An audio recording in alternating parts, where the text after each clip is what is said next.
Саламатсыздарбы. Эмесе Геошондо программасы. Конституцияның жаңы долбоору кече күнү жалпы коомдук талкууга коюлду. Бул вариант 10 январда кезексиз президенттик шайлоо менен кошо өтө турган референдум аркылуу кабыл алынат. Ош шаарында 3 ноябрь күнү эл алдында сүйлөгөндө Садыр Жапаров айткан конституциялык кеңешме жана анын жыйындарын түз ободо көрсөтүү болбой кала тургандай. Эч качан жабык эшик артында конституция даярдалган жок, даярдалбайт дагы. Бардыгы сиздердин коомчулукка талкууга чыгат. 10-15 күндүн ичинде даяр болсо, биз сиздерге конституциялык кеңешмеге же жогорку кеңештин палатасына алып чыгабыз. Каршылаштар чыга турган болсо, анда конституциялык кеңешме түзүп туруп, конституциялык кеңешмеге конституцияны беребиз. Күнүгө эртең мененден баштап кечке чейин конституциялык кеңешменин отуруму түз эфирден берилет. Андай болгондо жаңы конституциянын коом тарабынан талкуулоо бир топ чектелет. Бирок бул конституция жөн эле оңдолгон эмес, такыр жаңы деп айтылууда. Анын 6-беренесинде жаңы конституциянын кабыл алынышы менен 2010 жылдын 27 июнунда жалпы элдик референдумда жактырылган мурдагы конституция жокко чыгарылат деп айтылат. 2016 жылы кабыл алынган Атамбаевдин конституциясында андай сөздөр жок болчу. Сунушталып жаткан конституция 5 бөлүм жана 105 беренеден турат.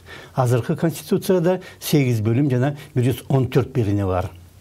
Негизги жаңылык президент мамлекет башчы болгону менен кошо аткаруу бийлигин дагы жетектейт.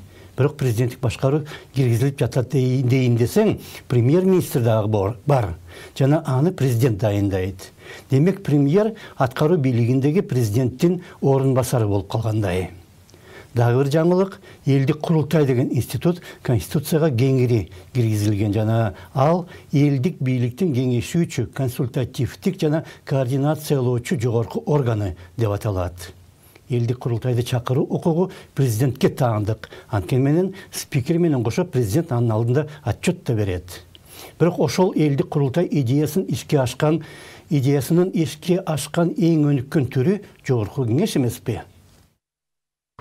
Курултай у нас это жогорку кеңеш. Курултай деген жогорку кеңеш. Эгер биз сапаттуу жогорку кеңеш сайласак, ошол курултай. Экөөнүн маани маңызы бир, алар эл өкүлдөрү. Бирок жогорку кеңештен тышкары дагы бир курултай шайласак жана алар жыл сайын чогулуп, президент менен башкалардан отчет алып турса, бул эмне деген болот? Да что же такое будет тогда? Преамбулада бул конституция менен Кыргызстанда чыныгы элдик бийликтин негиздери орнотулат деп айтылат. 3-беренеде болсо, ушул конституция менен элдин укуктары жана эркиндиктери корголот деп жазылган. Бирок адам укуктары менен элдин укуктары карама-каршы келип калса, бир топ чатак чыгышы мүмкүн. Дагы бир маселе, референдумга бул конституция толугу менен коюлуп жаткандыктан, анын айрым беренелерин жактырбагандар үчүн тандоо укугу чектелип калат. Вот один вопрос, на него легче отвечать, да или нет? Ну, скажем, как вопрос смертной казни. Вы за или против? Бир суроо коюлса, ага жооп бериш оңой. Мисалга, өлүм жазасына сиз макулсузбу же каршысызбы дегендей. Бирок бизде референдумга ондогон суроо коюлат. Алардын кээ бирлерин сиз же мен жактырсам, макул деп жооп беребиз. Анткени менен көптөгөн башка маселе мага жакпайт. Жана биринчилерин жактырганым үчүн экинчилер дагы аргасыздан өтүп кетет. Бирок мен аларды жактыргым келген эмес. Мен биринчилерин гана жактыргам. Потому что мне хочется вот эти поправки, чтобы прошли. Демек, бул референдумдагы мурдагы президенттердин эле ыкмасы менен уюштурулууда. Алар болсо, эл жактыра турган бир нече берененин арты менен өздөрү үчүн керектүү өзгөртүүлөрдү өткөрүп алчу.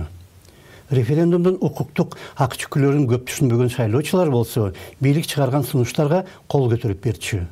Мурда уюштурулган бир да референдумда бийликтин сунушун эл четке кага алган эмес. Аны менен катар сунушталган конституцияда популисттик элдик курултайдан башка орчундуу деле саясий реформа көрүнбөйт. Мурда деле мамлекеттеги бардык маселени президент чечип келген. Бирок ал иштер мыйзам менен конституциядан тышкары болчу.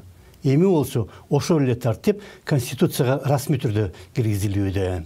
Аны менен катар президенттин ыйгарым укуктары дагы эбегейсиз кеңейүүдө. Мурдагы мыйзамсыз саясат эми расмий түрдө уланат. Же ошондо саламат болуңуздар.